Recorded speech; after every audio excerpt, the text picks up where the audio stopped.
이스라엘의 구원 문제는 오늘 우리 그리스도인들에게도 매우 중요한 문제이다라고 말씀드렸습니다. 이스라엘의 구원 문제는 하나님은 여전히 신실하신가, 하나님은 믿을 만한 분이신가에 관한 질문이기 때문입니다. 하나님은 이스라엘을 열방의 빛으로 부르셨습니다. 여기에는 다른 이유가 없었습니다. 오직 하나님의 주권적 선택에 따른 결과였던 것이죠.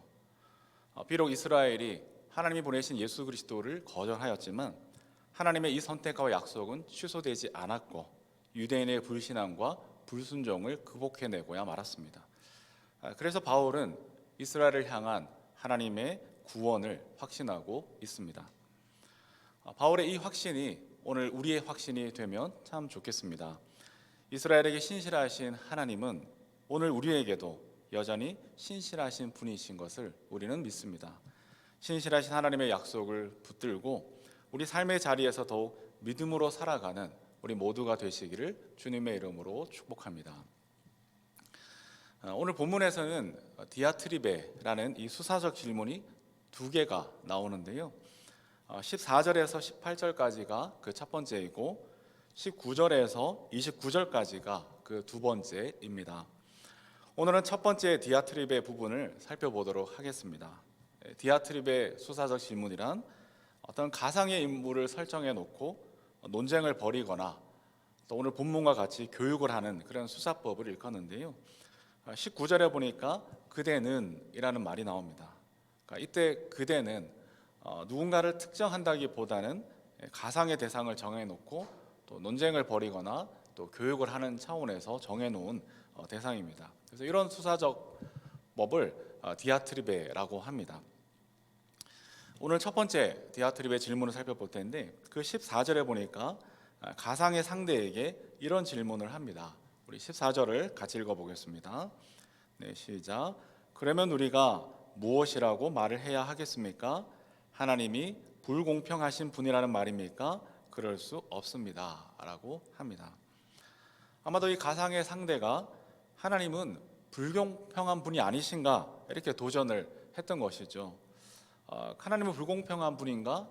이러한 질문의 근거가 지난주 읽었던 11절에 있는데요. 11절에 보면 이런 말씀이 있습니다. 그들이 태어나기도 전에 무슨 선이나 악을 행하기도 전에 택하심이라는 원리를 따라 세우신 하나님의 계획이 살아있게 하시려고. 이제 이거 11절의 근거를 가지고 하나님은 불공평한 것 아니냐 이렇게 이제 물어봅니다. 11절의 내용이 뭐냐 하면요. 리브가의 쌍둥이 아들 에서와 야곱이 있습니다. 이 에서와 야곱 둘 다 쌍둥이이고 한 어머니에게서 태어났는데 하나님의 주권적 선택이 이들에게 작동을 한 것이죠. 그래서 야곱이 선택을 받았습니다. 그런데 그 야곱이 택함을 받은 것은 우리의 노력과 행위와 의지가 아닌 하나님의 선택과 은혜로 약속의 자녀가 되었다. 이 얘기를 11절에서 하고 있는데 사실 야곱의 별명은 지렁이 같은 야곱입니다. 그래서 그 이름 안에 속이는 자이고 거짓에 능숙한 자라는 그 이름이 있습니다. 이런 야곱을 그런데 하나님은 이유와 원인이 없이 하나님은 약속의 자녀로 삼으셨다. 그러니까 야곱에게서는 그 어떤 근거도 찾아볼 수가 없었던 것이죠. 다만 하나님의 주권적 선택으로 야곱은 이스라엘이라는 이름을 받게 되었습니다. 그런데 이것이 어떤 이들에게는 시험거리가 되고야 맙니다. 그래서 하나님은 불공평한 분이 아니냐. 아니 태어나기도 전에 무슨 선이나 악을 행하기도 전에 야곱은 사랑하고 에서는 미워하는 것이 과연 공평한 것이냐 이렇게 질문을 한다는 것이죠. 이 질문에 대해서 사도 바울이 오늘 본문에서 풀어가고 있습니다. 여러분은 어떻게 생각하십니까? 이 에서와 야곱을 생각할 때 하나님은 과연 공평하실까 불공평하실까? 오늘 우리의 시선으로 보자면 하나님은 굉장히 불공평해 보이는 듯 합니다. 특히 공평에 관해서 매우 예민한 반응을 보이고 있는 오늘 우리 사회에서는 더욱 이 모습이 불공평해 보이는 것이 틀림이 없습니다. 한국에는 특별히 점점 더 이 공정과 공평에 대한 어떤 예민하게 이 감각들이 깊어지고 있는데요. 그래서 한국에는 세계적인 발명품 하나가 있습니다. 그것이 뭘까요? 자동 번호 대기표입니다. 한국과 독일의 문화 차이 중 하나가 이 번호표 뽑는 기계의 유무도 있지 않은가 싶은데요. 지금은 잘 모르겠습니다만 독일에서는 이 번호 대기표 기계를 별로 못 봤던 것 같아요. 그리고 스트레스도 별로가 없습니다. 그러니까 희한하게도 줄을 잘 서더라고요. 새치기도 잘 안 하고. 그래서 아침에 차를 타고 도로를 나가서 이제 고속도로를 타느라 그 진입로에 들어서게 되면 이제 3차선에서 1차선으로 줄어게 된 것이죠. 근데 3차선에서 1차선으로 줄어들 때도 중간에 새치기 하는 차를 거짓말 안 보태고 한 대도 못 봤습니다. 이 반면에 한국 사회에는 어디를 가나 번호 대기표 기계가 있습니다. 은행이나 주민센터에 가도 또 병원이나 어디를 가나 이 번호 대기표 기계가 있습니다. 1985년에 제가 처음 서울에 왔을 때 그때 중학교 2학년이었는데 그때만 해도 이런 기계가 없었어요. 그래서 어디를 가게 되면 우체국이나 병원에 가게 되면 저는 여린 마음에 늘 스트레스를 받았습니다. 근데 어느 날 이 자동 번호표가 나오더라고요. 그리고 어떻게 그렇게 마음이 좋고 평안하는지 정말 복음 중에 복음이었습니다. 근데 만일 병원에서 지금의 저보다 뒤에 번호표를 뽑은 사람이 저보다 앞서서 일을 보게 되면 저는 굉장한 분노와 또 마음의 불편함을 느끼게 될 겁니다. 그러니까 이런 시선으로 보자면 하나님은 정말 불공평한 분이 틀림이 없습니다. 그러니까 야곱과 에서 중에 누가 먼저 나왔습니까? 에서가 먼저 나왔잖아요. 그러니까 은행에만 가도 주민센터에만 가도 번호표 순서대로 일을 처리해 주는 것이 당연한데 야곱은 뒤에 나왔단 말이죠. 심지어 야곱은 팥죽으로 사기를 쳐서 에서로부터 장자권을 얻어낸 사기꾼이기도 합니다. 어떻게 하나님은 이런 그를 에서보다 앞세울 수가 있느냐라는 것입니다. 그런데 성경은 이에 대해 다르게 생각하는 듯합니다. 우리 14절을 다시 한번 읽어보겠습니다. 14절입니다. 시작. 그러면 우리가 무엇이라고 말을 해야 하겠습니까? 하나님이 불공평한 분이라는 말입니까? 그럴 수 없습니다. 그럴 수 없다. 이 말은 하나님은 불공평하지 않다. 하나님은 공평하신 분이다. 이 말입니다. 그러니까 야곱을 사랑하고 에서를 미워한 것이 어떤 이들은 불공평한 것 아니냐 이렇게 항변할 수 있지만 아니다. 하나님은 공평하시다라는 말씀을 하고 계십니다. 어째서일까요? 그 이유가 무엇일까? 하나님의 공평은 기계적 평등이 아니기 때문입니다. 사실 우리가 생각하는 공정, 공평의 이 말은 거의 다가 기계적 평등에 기초한 경우가 상당히 많습니다. 몇 년 전에 온 나라를 발칵 뒤집었던 사건이 하나 있었습니다. 어느 전직 장관의 딸 대학 입시 관련한 사건이었는데요. 고등학교 시절에 부모님을 통해서 대학 입시에 유리한 여러 가지 경험과 기회를 얻은 덕분에 좋은 대학에 입학했다라는 것이 이슈였습니다. 그러니까 그것이 어느 합법적인 테두리 안에서 이루어진 일이었다 하더라도 적지 않은 이들이 마음에 실망하고 분노를 느끼곤 했는데요. 그래서인지 부모 덕을 보지 못하는 아이들에게도 공정한 기회를 주어야 한다라는 요구가 높아졌습니다. 그래서 그 대안이 수능 시험 비율을 늘려야 한다라고 생각을 했습니다. 그러니까 하루에 치르는 수능 시험이 그나마 공정한 시험이다라는 요구가 빗발쳤습니다. 언뜻 보기에는 굉장히 설득력이 있어 보입니다. 그러나 조금만 생각해 보면 과연 그럴까요? 그렇지 않습니다. 겉으로는 하루에 치르는 시험이 공평해 보이지만 이것 또한 기계적 평등에 기초한 공평일 뿐입니다. 학생 한 명 한 명의 환경과 배경을 배제하고 오로지 시험 성적으로만 평가를 하겠다. 그것이 공정이다, 공평이다 이렇게 생각을 하는 건데 이런 평가가 정말 공정해 보이지만 실상은 불평등을 더욱 강화시키는 결과로 이어지게 되어 있습니다. 하루에 치르는 시험이 언뜻 보기에는 개인의 열심, 개인의 노력이 절대적인 것 같지만 물론 그것은 여전히 중요한 요소이긴 합니다만 그럼에도 수능 시험에서 좋은 성적을 얻는 것은 더 이상 개인의 노력과 능력에만 100% 달려있지 않습니다. 그것에 못지않게 어쩌면 그 이상으로 그를 둘러싼 교육적 환경과 배경, 여건이 점점 더 중요해지고 있습니다. 코로나19 상황에서 우리는 한 일례로 이것을 확인했습니다. 예를 들어서 학교 학생들 사이에 학력 격차가 점점 벌어지고 있다라는 이런 문제가 제기되고 있는데요. 사실 똑같이 코로나 시대 학교 등교가 원활하지 않은 조건은 다 피차 일반입니다. 서울이나 지방이나 조금 부유한 곳이나 그렇지 못한 곳이나. 하지만 결과를 보면 지방 환경이 풍족한 아이들은 학교에 가지 않아도 오히려 학력이 올라가는 결과가 나타난 반면에 상대적으로 그렇지 못한 경우에는 학력이 떨어지고 있다라는 통계가 나오고 있습니다. 이것만으로 보아도 하루에 치르는 수능 시험이 결코 공평하지 않다라는 것을 발견하게 됩니다. 그런 의미에서 이 에서와 야곱의 관계를 기계적 관점으로 본다면 상당히 우리는 중요한 것을 놓칠 수 있습니다. 둘의 관계는 이미 기울어진 운동장입니다. 에서는 장자입니다. 장자는 승자 독시, 모든 것을 다 가져갑니다. 에서가 야곱을 죽여버리겠다고 공공연히 떠들고 다녀도 오히려 리브가가 야곱을 피신보내야 했습니다. 그 와중에 야곱은 잊혀진 자식이 되었습니다. 나중에 야곱이 고향으로 돌아올 때에도 에서가 해코지는 하지 않을까 노심초사하고 두려워했던 상황을 우리는 압니다. 그럼에도 에서와 야곱을 대한 이 하나님의 태도가 불공평하다라고 생각한다면 어쩌면 우리도 기계적 평등에 여전히 사로잡혀 있는지도 모르겠습니다. 그러나 하나님의 공평하심은 결코 기계적 평등이 아니라는 것이죠. 15절과 16절을 같이 읽어보겠습니다. 시작. 하나님께서 모세에게 말씀하시기를 내가 긍휼히 여길 사람을 긍휼히 여기고 불쌍히 여길 사람을 불쌍히 여기겠다 하셨습니다. 그러므로 그것은 사람의 의지나 노력에 달려 있는 것이 아니라 하나님의 자비에 달려 있습니다. 하나님의 자비에 달려 있다. 무슨 말일까요? 하나님의 공평하심은 기계적 평등이 아닌 것이죠.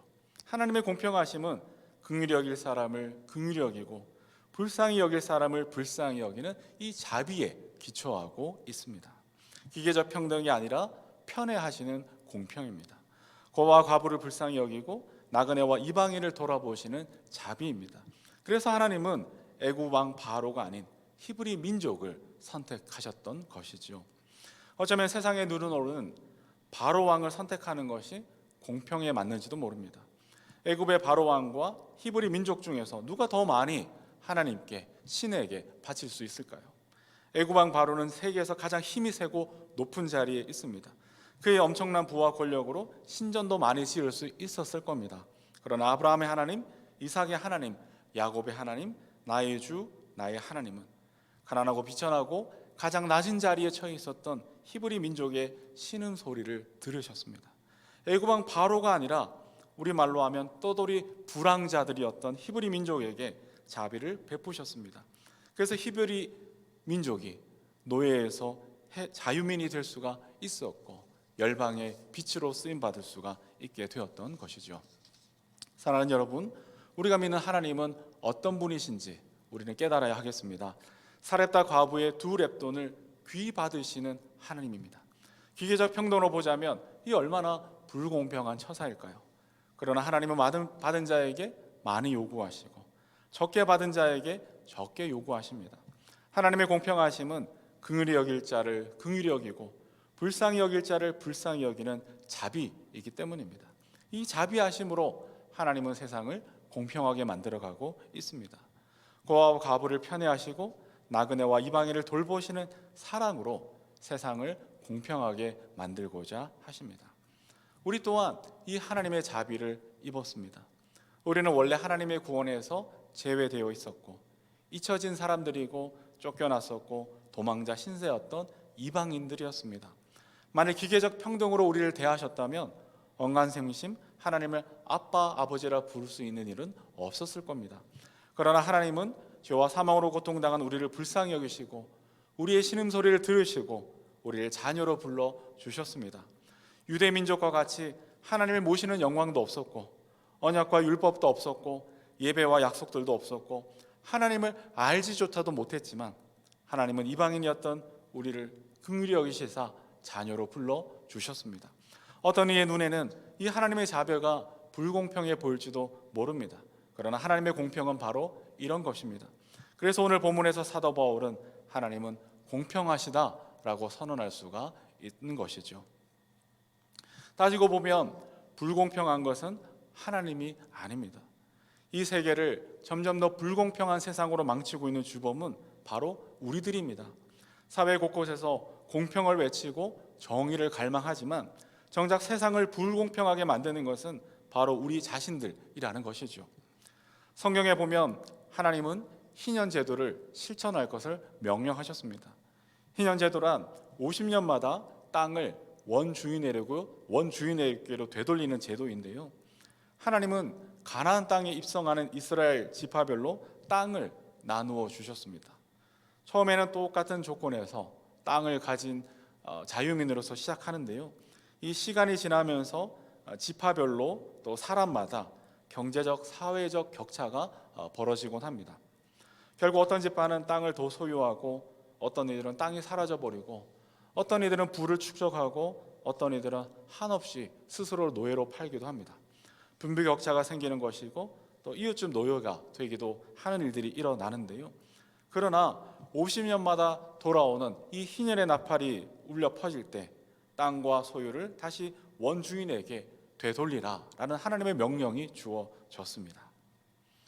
역사적으로 단 한 번도 실현된 적이 없지만, 그리고 현재적 관점으로 이것을 문자적 그대로 적용하기에는 상당한 무리가 되지만, 그러나 하나님의 관점에서는 이것이 공평이다라는 것이죠. 왜 그렇습니까? 온 땅의 주인은 하나님이시기 때문입니다.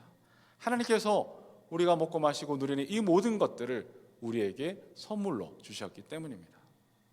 생각해보면 세상에서 어느 것 하나도 내 것이라고 감히 주장할 수 있는 것은 아무것도 없습니다. 모든 것이 다 하나님의 선물이요 은혜입니다. 또한 충분히 함께 살아갈 수 있을 만큼 하나님의 선물은 풍성하기 그지없습니다. 하지만 우리 인간의 탐욕이 세상을 점점 더 불공평하게 만들어가고 있습니다.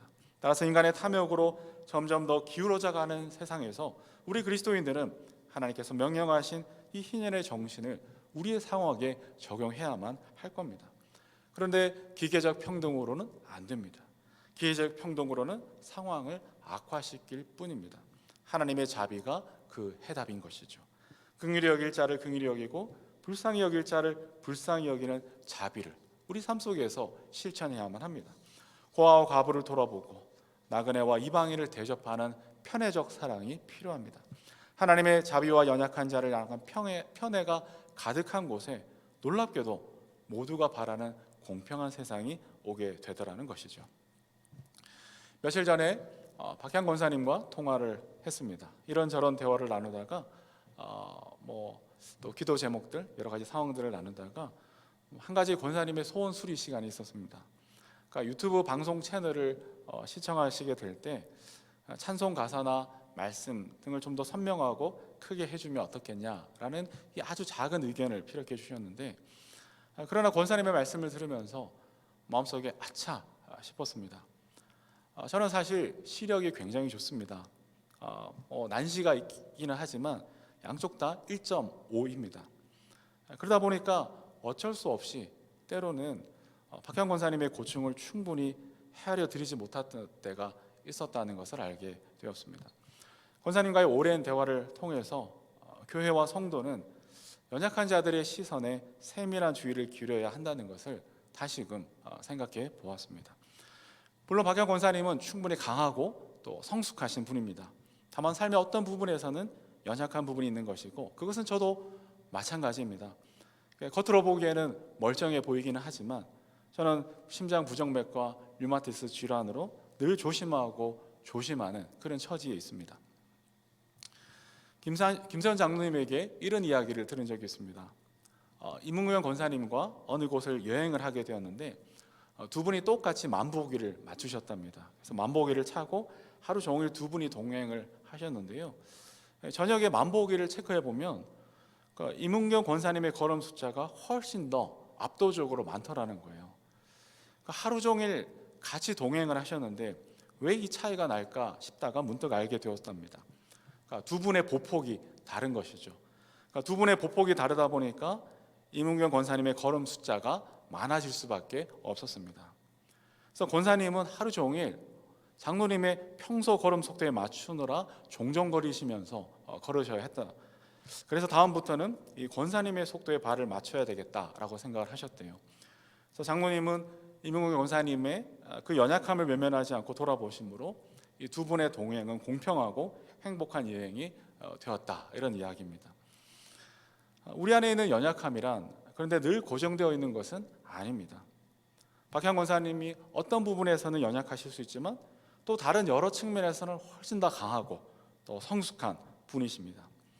이문경 권사님도 어떤 부분에서는 연약하실 수 있지만, 그러나 우리는 잘 알고 있습니다.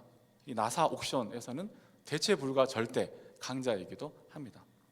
저는 어떤 부분에서는 교회에 또 담임 목사로 섬기고 있지만 또 어떤 부분에서는 여러분의 기도가 필요한 연약하고 부족한 사람이기도 합니다. 상황과 조건에 따라서 우리 안에 또 개인 안에는 연약한 것들은 계속해서 바뀌어질 수도 있는 것이죠. 때로는 아이들일 수도 있고, 때로는 병약한 자들이기도 하고, 때로는 믿음이 연약한 자들, 또 시험에 빠진 이들, 또 초신자들, 또 청년들, 경제적 어려움에 처한 분들, 또 혹은 우리 자신도 그러한 환경에 처해질 수가 있습니다. 시간과 공간이라는 이 다양한 맥락에서 여러 가지 모습이 나타났다 사라졌다 반복되어지는 것이죠. 그 속에서 중요한 것은 언제나 세밀하게 연약한 그 연약함들을 돌아보는 일일 것입니다. 이것이 그리스도의 마음이요 교회와 성도가 가져야 하는 하나님의 자비요, 이러한 마음을 통해서 비로소 세상은 기계적 평등이 아닌 하나님의 계획하신 공평한 세상이 되어지는 것입니다. 오늘 우리 사회는 점점 더 공평과 공정에 대해서 소리를 높이고 있습니다. 어느 면에서는 정당하고 합당한 요구이고 목마름입니다. 그래서 우리는 번호 대기표 같은 것들을 끊임없이 만들어내고 있습니다. 번호 대기표를 끊임없이 만들어내고 하루에 치르는 시험을 강화하고 있습니다. 이러한 노력이 어느 정도는 필요하겠지만 궁극적 해결책이 될 수는 없습니다. 이러한 기계적 평등만으로는 모든 사람을 소외시키는, 한 사람도 예외 없이 모든 사람을 소외시키는 불공평한 세상을 점점 더 만들어낼 뿐인 것이죠. 그럼 무엇입니까? 하나님의 자비가 궁극적 해결입니다. 긍휼히 여길 자를 긍휼히 여기고 불쌍히 여길 자를 불쌍히 여기는 이 하나님의 자비의 마음이 공평한 세상을 앞당겨올 수 있습니다. 따라서 주님의 길을 따르는 우리 그리스도인들은 매일매일 이 마음을 잊지 말아야 하겠습니다. 매일 아침마다 오늘 하나님의 자비를 실천해야 할 자리가 어디인지 주님께 여쭈어 보았으면 좋겠습니다.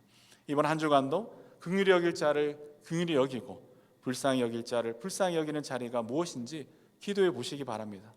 주님께서 분명히 응답하시고 우리 안에 계신 성령께서 그 길을 인도해 주실 것입니다. 말씀을 맺겠습니다. 송명희 시인이라고 있습니다. 혹시 들어보셨겠죠? 이분은 태어날 때부터 중증 뇌성마비 환자였습니다. 말 한마디가 힘들어서 온몸이 떨리고 혼자서는 일상생활을 할 수 없는 그런 분이었습니다. 의사의 부주의로 아기의 뇌를 잘못 건드려서 소뇌를 다치게 되었습니다. 그런데 집안은 너무 가난해서 아기에게 아무것도 해줄 수가 없었습니다.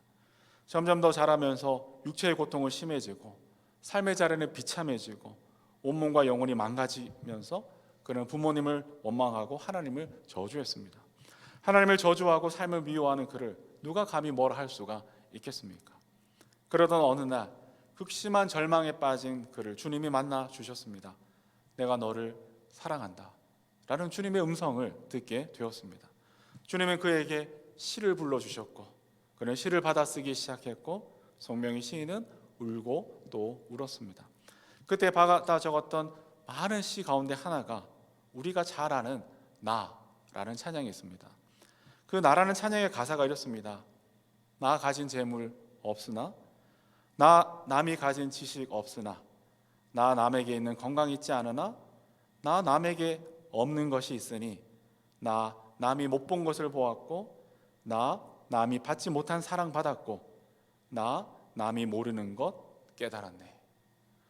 공평하신 하나님이 나 남이 가진 것 나 없지만 공평하신 하나님이 나 남이 없는 것 같게 하셨네. 송명희 시인은 이 바울의 외침과도 같이 하나님은 공평하시다라고 소리칩니다. 여러분 동의하실 수 있을까요? 그러나 송명희 시인이 하나님은 공평하시다 하시면 하나님은 공평하신 분인 줄로 믿으시기 바랍니다. 기계적 평등의 눈으로는 절대 이해할 수 없을 겁니다. 하지만 긍휼히 여길 자를 긍휼히 여기고 불쌍히 여길 자를 불쌍히 여기시는 자비의 마음으로 하나님의 자비의 눈으로 바라볼 때 하나님은 공평하신 분이신 겁니다.